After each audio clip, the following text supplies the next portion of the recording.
It's a distance, how good. From the window to some mountain cliff. This is a cliff outside the window over on the side. And this guy had some vicious pit bulls in that private house. That it was a private house owned.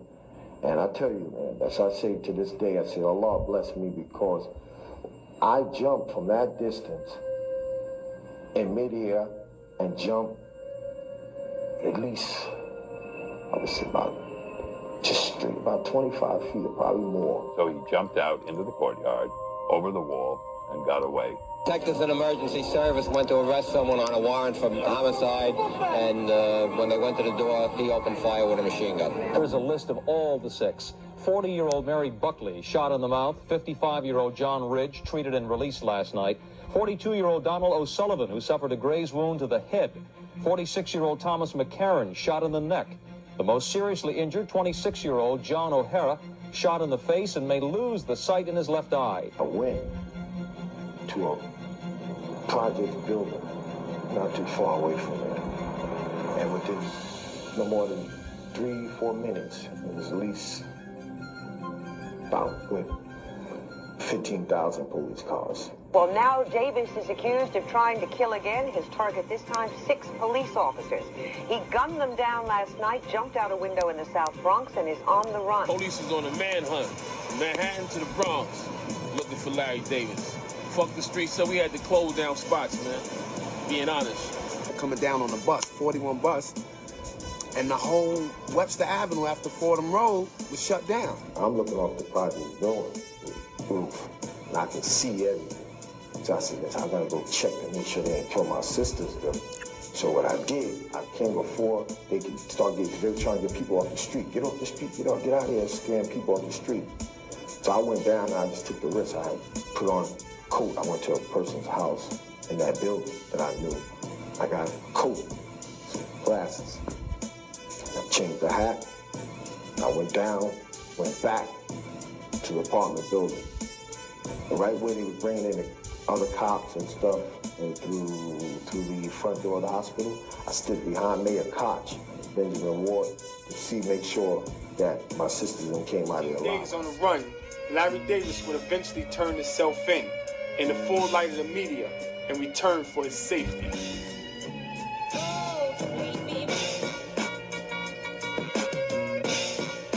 The detective ran right in the apartment. There was no way to stop. He just took off. We had to go in. I think he should be shot by all those 9 cops. Because this city's going to hell.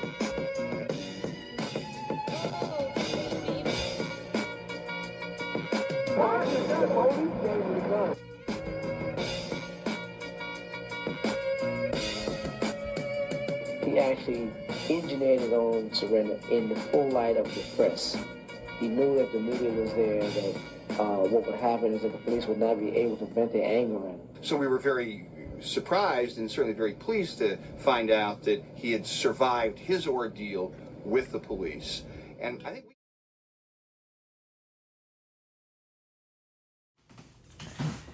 Good day, everybody. Thank you for joining me. Just in case you're joining me for the very first time, I'm your host, the one they call Bryant, Glaze Gibbs. This is my ministry. What I do is I talk about the good, I talk about the bad, I talk about the ugly. The objective is, as far as my ministry, is how do I stop the individual that's at risk, to get them to understand it's not too late. It's not too late. Don't jump off that porch and get yourself in a world of trouble that's going to be costly, that's going to cost you your life, that's going to cost you your freedom, that's going to cause you pain and suffering. Listen, it's plenty of opportunity that's out there. You don't have to be part of no gang. You don't have to get out there and think you tough, think you bad. Life is worth living. Find your purpose in life. Strive to be better than the day than you was tomorrow. Then guess what? You can have a abundant life. Listen, Google Bryant Glaze Gibbs and see who I once was. If I can change, anybody can change. I had a rough childhood and everything was self-inflicted I did to myself. Between the age of 14 and 24, I had a death wish. I had mental illness. You know what? And I had to get help. It cost me 15 years out of my life that I cannot get back, man. Listen, hit the like button, subscribe, share, get your signed copy of the Beyond Lucky book, the Bryant Glaze Gibbs story, a true story of crack, money, murder, and redemption.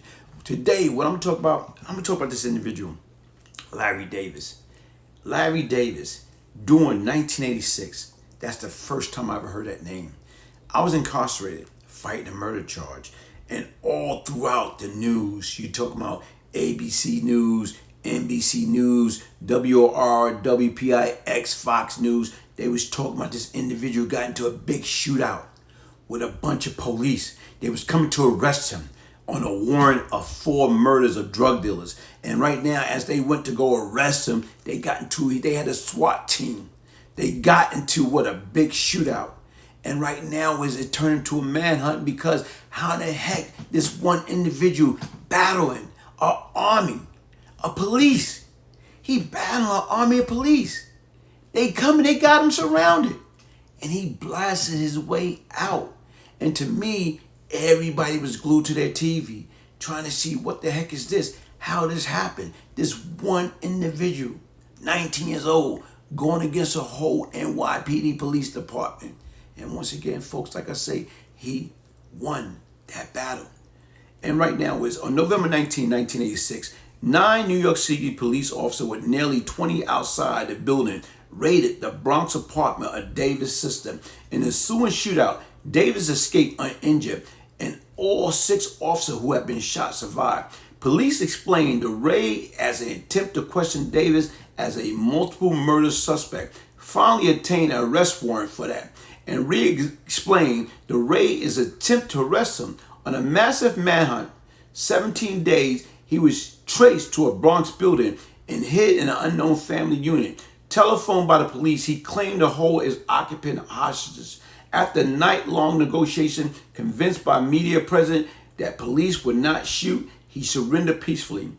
Davis' legal defense, led by William Costa, contend that the raid was a pretense to murder Davis for knowledge of officer alleged complicity in a linked drug sale and to punish him for abandoning his own drug dealing under them. On March 1988, on jury trial for killing of 4 drug dealers, allegedly the 1986 raid reason, Davis was acquitted. Then in November, as to the 9 raiding and 6 shot officer, his acquittal of aggravated assault and attempted murder triggered widespread outrage. About 1,000 New York City police officers publicly demonstrated, yet for many others, Davis became a folk hero. Still, others thought of him as an unsavory character, but probably truthful about the police in the shootout.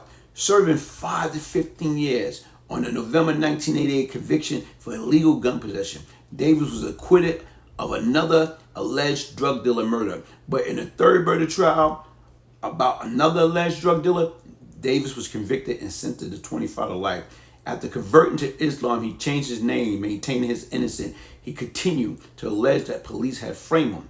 A permanent view attributed to his infamous acquittal rather to racial bias by the provincial Bronx jury, but particularly with the Mullen Commission 1990 exposure of widespread criminality, including drug dealing and violence by New York City police officer, and then a 2003 independent documentary favoring Davis' explanation. His story continued to provoke divided reaction.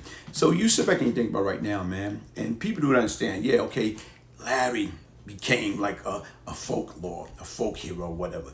But once again, I can remember right now was when he came to Rikers Island. And once again, like, man, he had it bad on both sides because once again, you had the COs beating him up, putting glass in the food, taking advantage of him. And then you had inmates. Inmates used to be dogging him, throwing piss at him, throwing feces at him, going at it, like, beating him down or whatever. And I can remember in one particular incident, Meatball, Bernie Bernard Nichols, cat, nephew, because they was in high protection, like 1A, 1B, in HCM. And I can remember right now was, guess what? Him and Meatball got into altercation. And right now, for some reason, Meatball went by him. And it's like Larry had his handcuffs still on. And he grabbed Meatball. And right now, it's like literally choking him. almost choking the life out of me, boy, because that's how strong and powerful he was. And you know what? Few people came over there and broke it up or whatever. But once again, like I say, folks, listen, like when you look at it, this kid went to jail when he was 19. You know, even right now, it happened in 1986. He later died, you know what I'm saying, in Shawanga in 2008. But when you sit back and look at it, 19 years old, you know, his whole life, you know, and then you turn around, you die in prison, never got back out. And then you look at the abuse and the trials and tribulation that he went through. You could only imagine, like the hell. Like, it's a different right now. People say when you die, you're going to hell. But imagine being alive, going through hell. Imagine going through and surviving everything that he survived. And then when you get inside, you know, you survive a shootout with NYPD, a shootout. And then you turn around, you get inside, then you got a battle with both, you know what I'm saying, the COs and the inmates. So you living in hell on top of hell. How do you have any wins?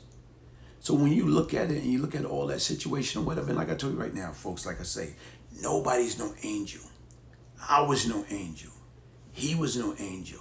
But what we got to get to understand right now, man, listen, man, we as human beings are better than that.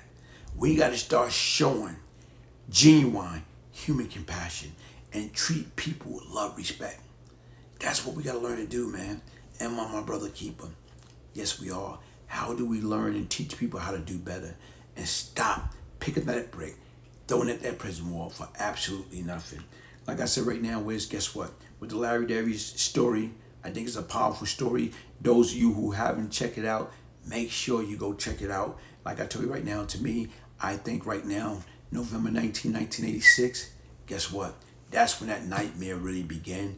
And once again, that nightmare continued up until he died in Shawanga when he was murdered. Hey, peace, love, and prosperity.